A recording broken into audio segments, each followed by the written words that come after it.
प्रश्न: सद्गुरु, आदर्श रूप से एक इंसान को कितनी देर सोना चाहिए? सद्गुरु, मैं जानता हूँ कि इस बात को लेकर काफी चर्चा होती है कि इंसान को कम से कम 8 घंटे सोना चाहिए। देखिए, इस शरीर को नींद की नहीं बल्कि आराम की जरूरत होती है। अगर आप अपने शरीर को दिन भर आराम में रखेंगे तो आपकी नींद का कोटा अपने आप कम हो जाएगा। अगर आपका काम भी आपको आराम देता हो, आपका व्यायाम करना भी आपके लिए एक आराम बन जाए, तो आप देखेंगे कि आपकी नींद की जरूरत काफी कम हो जाएगी। लेकिन आज लोग हर काम पूरा जोर लगाकर करना चाहते हैं। मैं देखता हूँ कि लोग पार्क में भी पूरा दम लगाकर टहल रहे हैं। आप सहजता से क्यों नहीं टहल सकते?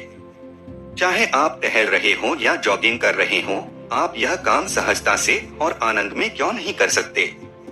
ताकत लगाकर किए गए ये काम आपकी भलाई से ज्यादा आपका नुकसान कर रहे हैं। दरअसल आप हर काम इस तरह से कर रहे हैं मानो आप एक लड़ाई लड़ रहे हो। काम को सहजता के साथ करना। आप जीवन के साथ लड़ाई मत कीजिए। आपको यह जरूर जानना चाहिए कि जीवन के साथ लय में कैसे रहा जाए। आप एक जीवन हैं, आप जीवन के विरोधी नहीं हैं। आपको सिर्फ इस जीवन के साथ लयबद्ध होना है। खुद को चुस्त दुरुस्त और सेहतमंद रखना एक संघर्ष नहीं है। इसके लिए कोई भी ऐसी गतिविधि कीजिए जिसमें आप आनंद ले सकें। आप कोई खेल खेलिए, तैरिए, सैर कीजिए, जो भी अच्छा लगता है वह कीजिए। लेकिन आपको हलवा खाने के अलावा कुछ अच्छा नहीं लगता, तब तो आपको पता ही है कि दिक्कत होगी।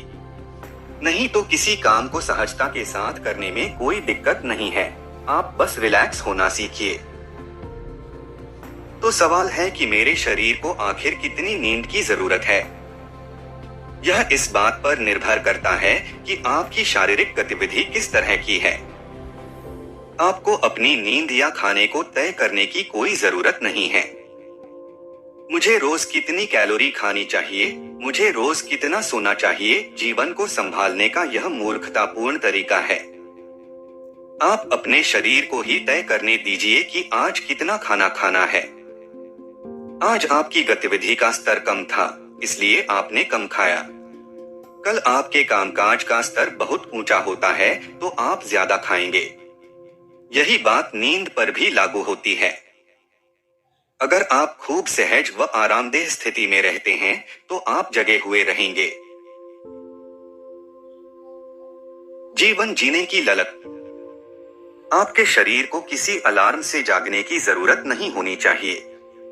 एक बार शरीर जब पूरी तरह से रिलैक्स हो जाए तो फिर यह अपने आप जग जाएगा। अगर जीवन जीने की ललक है तो आपके सिस्टम को ऐसा ही होना चाहिए।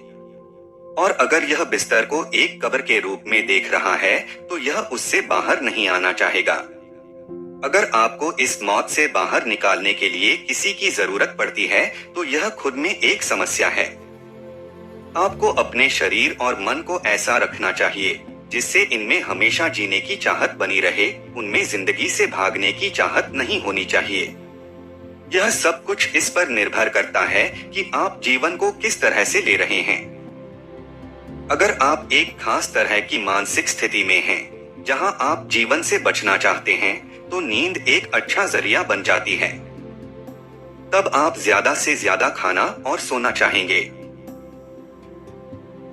आप चाहे जो कुछ भी खाएं, सोने से कम 2 घंटे पहले आपका खाना हो जाना चाहिए। अगर ऐसा नहीं होता है तो आपका खाना बेकार चला जाता है, क्योंकि अगर आप खाना पचाना चाहते हैं तो आपकी मेटाबॉलिक क्रिया काफी ऊंची होनी चाहिए, जबकि सोने के लिए कम स्तर के मेटाबॉलिक क्रिया की जरूरत होती है।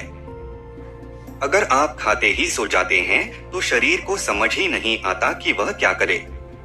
उस स्थिति में या तो शरीर आपको सोने नहीं देता या फिर यह खाए हुए भोजन को हजम नहीं कर पाता। तो आखिर कितना सोएं? अगर आप खाने के 2 घंटे या उससे कम समय के भीतर सो जाते हैं तो आपके द्वारा खाए हुए भोजन का 80% हिस्सा बेकार चला जाता है। सोने से पहले पाचन का काम पूरा हो जाना चाहिए। लेकिन आजकल होता यह है कि लोग खाना खाते हैं और सीधे सोने चले जाते हैं, क्योंकि फिर उसके बाद वे सो नहीं सकते। लोग आज ऐसी मानसिक अवस्था में पहुंच चुके हैं जहां उन्हें तब तक नींद ही नहीं आती जब तक वे खाने से अपना पेट भर नहीं लेते और शरीर को शिथिल नहीं बना देते। अगर आपके साथ भी ऐसा हो रहा है तो आपको इस बारे में ध्यान देने की जरूरत है। अगर आप भी बिना पूरा पेट भरे सो नहीं सकते तो समझ लीजिए कि आपको तुरंत कोई कदम उठाने की जरूरत है। यह मामला नींद से जुड़ा नहीं है, बल्कि यह एक खास तरह की मानसिक अवस्था है। तो सवाल फिर वही है कि कितना सोया जाए। इसका जवाब होगा बस जितनी शरीर को नींद की जरूरत है। नींद और खाने के बारे में अपने बजाय शरीर को फैसला लेने दीजिए, क्योंकि आप इनके बारे में सही फैसला नहीं ले सकते।